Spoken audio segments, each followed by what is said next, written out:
Hello, everybody. Welcome to your Teacher Tip Tuesday. I am Sarah Mendoza, and I am so excited to share with you a resource that I had the privilege of being exposed to last week, and it is the Distance Learning Playbook. I'm not sure if you've heard about it. It's fairly new, and it is written by Doug Fisher, his good friend Nancy Frey, and then the John Hattie. So if you have not heard about this, it is incredible. It was honestly the best training I've attended since June, and I've been to a lot of trainings, and he was just really incredible. He left so much knowledge and inspiration and just golden nuggets from the training that I attended with him. And I feel like this book is going to continue to greatly impact all educators and students and parents. Now, there is also the distance learning playbook for parents. And so let's get into it. I wanted to share just some of my biggest takeaways, which was pretty challenging to narrow down. But the first one that I want to start with is don't give into the deficit mindset. And there was so much that goes into this, but just to sum it up, he was sharing a lot of neuroscience and how if we get into this whole mindset of there's an even bigger gap and kids can't learn online and distance learning is just impossible, basically, and that will feed into oh, these poor babies and lower expectations and on and on and on in that whole entire topic. So to not feed into the remediation that you might see um, in other places and to really focus on accelerating learning instead and flipping the script and not feeding into the deficit mindset.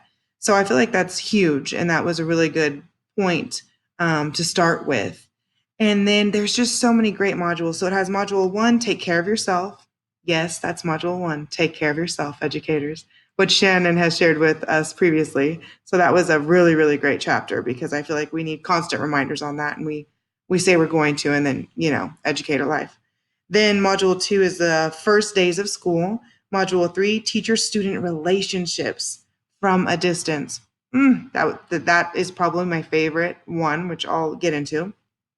Teacher credibility at a distance, teacher clarity at a distance. Module six is engaging tasks.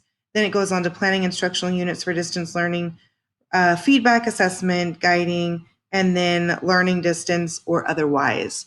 So the biggest ones, once again, is one that he spoke about was the how to be predictable as an educator with virtual learning or distance learning, and how our families and students really need to know when to log in, how to log in, and then what platforms we're utilizing and using.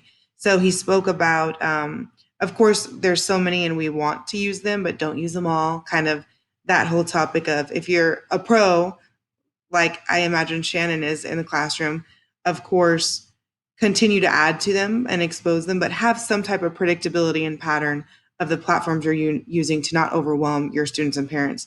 And then the biggest piece I wanted to touch on was invest in relationships. So I feel like more and more, which Shannon and I are such huge advocates for, is SEL, social and emotional learning. And that just keeps coming up over and over again. And I feel like now more than ever, we can see as a nation how incredibly important that is. So I wanted to share with you, we do have this mood meter and a couple others, the K2 as well, to be more appropriate for the younger kiddos. But this is possible, mood meters virtually. This is just one example of many, and how this can be done. Where was I? I was cheerful that day. How this can be done with your students, and you can still use this quick little check-in to see where they are, how they're feeling, and hone into building relationships. There's another one I linked here that is more for K2. And if you don't have a bunch of words, you can have pictures or your theme, Pokemon, an animal, Dallas Cowboys, whatever your room is. But are you using mood meters? Are you really investing in building relationships and getting to know your students? And so that made me think of Stanford Harmony, a free resource. If you just sign up for free, fill out your information. I have mine, and then it's all online and it's all here for you and it's free. You don't have to get it approved by your school or your principal. And it's just step by step. And look what it starts with: diversity and inclusion, then empathy and critical thinking. So this is just one example of a resource on how we can get to that biggest point here of investing in relationships. Are you really doing that? What does that look like virtually in this distance learning world for you? And what else did I want to share with you? This distance learning playbook has 50 plus videos, and this was with 74 educators. And they really just said, hey, can we do this thing starting in March and learn from you and collaborate and then share? And so it's a huge database, and it's just so practical. And like I said, I can't express enough that it was the best training I'd been to, the best book I've read, given what we're living through now. So I hope that you look into it. I did retweet a couple things. I'm at Mendoza Moments. And so I retweeted a couple of really great videos I found from Doug Fisher. So if you want to check that out and just take a listen instead, I know it's super busy time.